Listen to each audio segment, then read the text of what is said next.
afternoon. My name is Patricia Bowman, and I am an advocate for Hellenic Culture, and today I would like to introduce you to the founder, Evie Martin, of the group called Hellenic Culture Advocacy.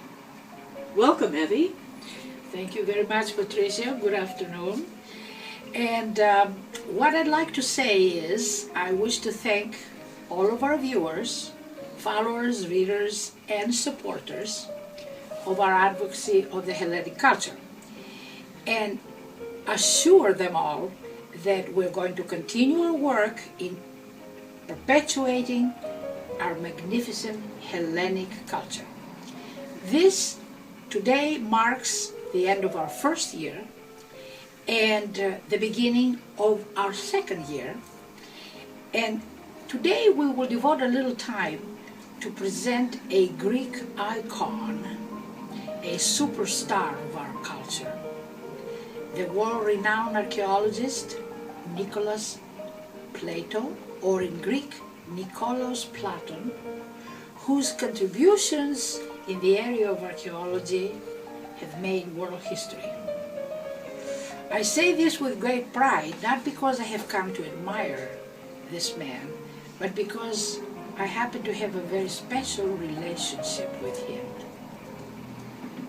He is my godfather, and in the Orthodox Christian faith, as well as the Catholic Church, a godfather or godmother, a godparent, is considered a spiritual parent because they are the ones that sponsor the young people and introduce them in the Christian faith. So it is a very sacred relationship, and naturally I'm very proud of that.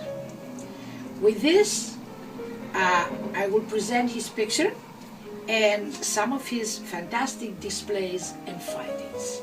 Wonderful.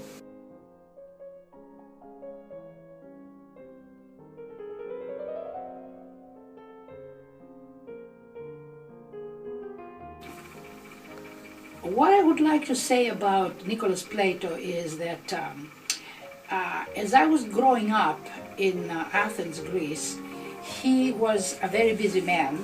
He was already had undertaken the direction of the Museum of Knossos in Crete, the big island, and he was traveling and trying to do some archaeological excavations.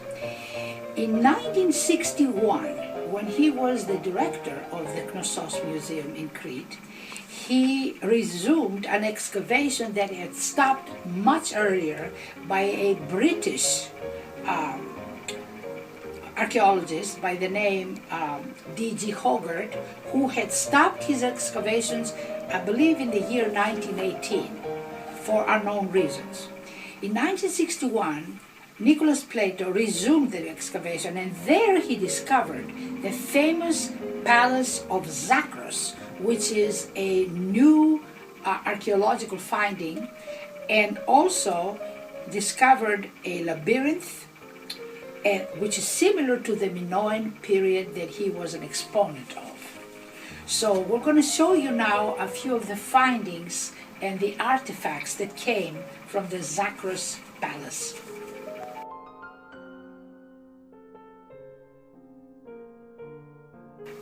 The picture you just saw is called the Prince of the Lilies, and as you can see in the picture, we see this prince who looks like a prince because he is so he has this attitude, and his head is up and everything, and he is kind of being proud of himself. And we can see the flowers next to him, the lilies. Now that was a discovery that it was unearthed when the Zakros Palace was founded and discovered, and it has become a very famous artifact of that period. I was fortunate enough to have my godfather give it to me, and so it is in the family now since the 1970s. So I just had it, I took it down from the wall here, and I wanted to display it. Now, Patricia, what do you know about the palace, the Zakros Palace, and the excavations there? I know you know a few things. I know a few things. One thing I read, which I found fascinating, is that when it was unearthed by Nicholas Plateau, that it was found intact. It had not been vandalized by robbers at all. Everything was there as it was originally built. Wonderful. That's an interesting point. Yes. Now, would like to continue with showing some other exhibits. This beautiful vase that we will show in a minute.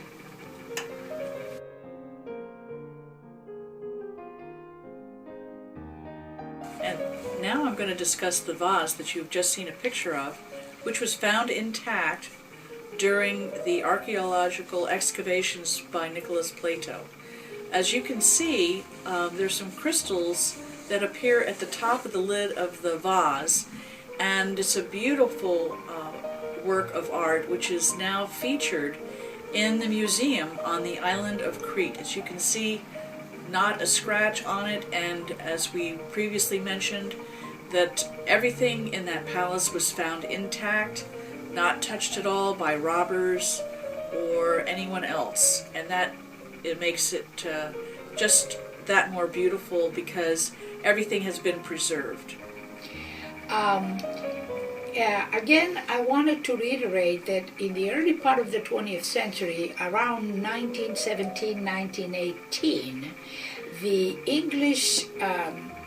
Englishman, very famous archaeologist of the time, Mr. D.G. Hogarth, who was of the British School of Archaeology in Athens, they decided to go down to Crete and begin an excavation there.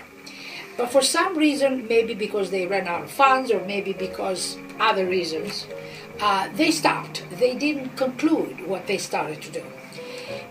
But here's the interesting part. While they were down there, they had discovered enough, so that gave them the basis of later writing a script for the famous motion picture Lawrence of Arabia, because they combined some of the findings they already had of the Arab world mixed with the Eastern Mediterranean, and that later became the original script of the famous motion picture Lawrence of Arabia. So I thought that would be interesting for the people to know. Well, also I read that the Zakros Palace is open now, open to visitors from I think about 9 in the morning to 3 in the afternoon, and they also have a museum there, a very famous museum on the island of Crete. So if you are planning a vacation to the Eastern Mediterranean, you can stop off at the island of Crete and see for yourself the very famous artifacts that were unearthed by Nicholas Plato. Okay. Concluding, I would like to thank the viewers of our video and assure you that we're all very, very proud. I appreciated Ms. Bowman today, who contributed with her study, research, and knowledge. And again, I want to assure everybody that our advocacy has done magnificent work in 1 year. And we're now adding new writers, new authors. There will be more articles that will be published in the months to come. And we are proud to say that we are the only advocacy in this entire world that advocates and helps sustain the magnificent Hellenic culture. Thank you very much again, and we hope to make you proud and continue to follow us. Thank you.